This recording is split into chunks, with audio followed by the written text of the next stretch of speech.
Hello दोस्तों, this is Tarun Sharma और welcome to my YouTube channel around the country. चलिए हम बात करने वाले हैं आज मैरिटल रेप के बारे में। ये बहुत ही ज़्यादा सेंसिटिव टॉपिक है। चलिए अब वीडियो देखिए और समझिए कि भारत में औरतों की हालत क्या है। औरतों की हालत बद से बदतर हो जाती है और महिलाएं कैसे मानसिक और शारीरिक आघातों के रूप से गुजरती हैं। और इस प्रॉब्लम को बहुत सारी महिलाएं अपनी फैमिली मेम्बर से शेयर भी नहीं कर पाती हैं। चलिए जानते हैं मैरिटल रेप है क्या। क्या गुजरा? कितने साल पहले आपकी शादी हुई थी? कितने दिनों तक ये सब आपको झेलना पड़ा? मेरी शादी 2013 में हुई थी। शादी के कुछ ही मंथ्स बाद ही ये सब शुरू हो गया था। रोज़ मारपीट, हर every night was like a nightmare for me. मेरी तबीयत ठीक हो ना हो, मारपीट, गाली, थप्पड़ मारना, बुरी तरीके से असॉल्ट करना, ये चलती रही। उसके बाद 14 फरवरी 2014 को मेरे हस्बैंड ने मुझे बहुत बुरी तरीके से मारा। बहुत अजीब 17 टाइम सर पे हिट किया। फिर मेरे इंटरनल पार्ट्स में टॉर्च लाइट इंसर्ट कर दिया था और अननेचुरल वेज, मतलब उस दिन को याद करके, जब अभी ये हालत है आपकी कि आप बोलते बोलते इसको काँप रही हैं, लेकिन ये इतने दिन तक बर्दाश्त कैसे करती रही और क्यों करती रही? जैसे कितने दिन ये सब सहना पड़ा इसके? दोस्तों, ये मैरिटल रेप डोमेस्टिक वायलेंस से भी ऊपर है। यहाँ पर डोमेस्टिक वायलेंस तो कर ही रहे हैं, साथ साथ में उसके जिस्म के साथ भी खेल रहे हैं, जिससे महिला पूरी तरह से मेंटली टॉर्चर और मेंटली बर्बाद हो जाती है। इस स्थिति में महिलाएं अपनी फैमिली वालों से कुछ भी शेयर नहीं कर पाती हैं। कुछ शेयर करती हैं तो कुछ फैमिली उनके साथ रहती है और कुछ फैमिली खड़ी नहीं होती है, या फिर कुछ फैमिली ऐसे कह के टाल देती है कि उनका राइट्स है, उनके साथ ही रहना है, आपको जैसा चाहो वैसे निभा लो, ठीक है। कुछ फैमिली उनके अगेंस्ट होती है, पर ज़्यादातर केसों में यही देखा गया है कि फैमिली वाले यही बोल देते हैं कि उनका राइट्स है, उनका अधिकार है, आप उनके साथ ही रहो, फैमिली को देखो, ये सब बहुत सारी चीज़ें होती हैं। चलिए अब बात करते हैं 2019 की एनसीआरबी रिपोर्ट के बारे में। एनसीआरबी मतलब नेशनल क्राइम रिकॉर्ड ब्यूरो। इस रिपोर्ट के आधार पर प्रत्येक 16 मिनट के अंदर किसी न किसी महिला के साथ रेप होता है और हर 4 मिनट के अंदर किसी न किसी महिला के साथ डोमेस्टिक वायलेंस होता है। और इसी रिपोर्ट के आधार पर हर 100 में से 70 महिलाओं के साथ डोमेस्टिक वायलेंस हुआ होता है, कभी ना कभी किसी न किसी प्रकार से। About 70% womens in India are victim of domestic violence. ये प्रॉब्लम सिर्फ इंडिया की नहीं है, पूरी दुनिया की प्रॉब्लम है।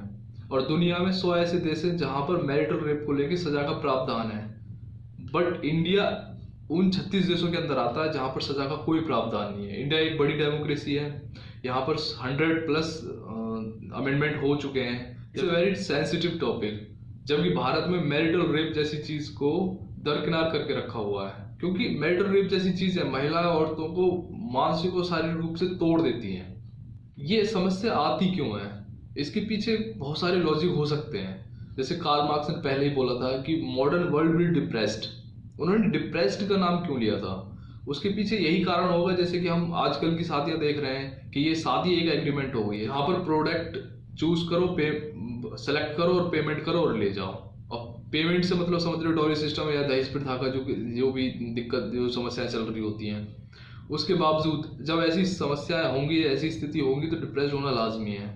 परिवार में समस्याएं आती रहेंगी। शादी जैसे टॉपिक को लेके बेटर होगा कि 4-5 महीने पहले फैमिली को जाने या फिर एक दूसरे को जाने, तब जाकर कहीं अपना डिसीजन ले, क्योंकि ये आगे आने वाली लाइफ का, पूरी लाइफ का सवाल होता है। मैं ये नहीं कह रहा हूँ कि इसमें महिलाएं ही टॉर्चर होती हैं, इसमें पुरुष भी टॉर्चर होते हैं और मेंटली टॉर्चर होते हैं। कुछ केसेस में उसमें झूठे केस में पुरुषों को भी फंसाया जाता है। तो ये भी एक समाज की गंभीर समस्या है कि इसमें झूठे केस उसमें लगा के फंसा दिया जाता है। भारत के अंदर मैरिटल रेप जैसी चीज की सबसे खराब चीज ये होती है कि इसमें 99% केसेस को अनरिपोर्टेड, इसमें 99% सेक्सुअल वायलेंस के केसेस रिपोर्ट ही नहीं होते हैं। इसलिए हमेशा महिलाओं को इतना कायल बनाओ कि वो खुद इंडिपेंडेंट बने, वरना फ्यूचर में प्रॉब्लम आ सकती है। अब मैरिटल रेप जैसी चीज में केस रिपोर्ट क्यों नहीं होते, उसके पीछे भी एक कारण है कि महिलाएं समाज से भी डरती हैं, उन्हें बेइज्जती का भी महसूस होती है। अगर उन्होंने केस फिल भी कर दिया है, एफआईआर कर भी दी है, तो उसके मानसिक ट्रॉमा अलग। क्योंकि ट्रॉमा इसलिए हुआ कि ट्रायल चलेंगे कोर्ट में, बार बार ट्रायल से एक मानसिक स्थिति खराब होगी ऊपर से बेइज्जती, और समाज में फिर महिलाओं को फिर उस नज़रिए से देखा जाता है कि इसने मतलब FIR वगैरह करा दी है और ये कैसे किस टाइप की है। भारत में रेप की definition section 375 of the IPC Indian penal code, इसमें रेप के लिए सजा है पर मैरिटल रेप के लिए कोई सजा का प्रावधान है नहीं। हमारे former supreme court of justice Deepak Mishra, उन्होंने लॉ बनाने के बारे में, मैरिटल रेप के ऊपर लॉ बनाने के बारे में पूछा गया तो उन्होंने क्या जवाब दिया, देखिए। Only one. So don't you think the rape laws in India must be amended? Shouldn't rape laws be made gender neutral and marital rape also should be considered a crime? See, borrowed ideas in all circumstances are not acceptable.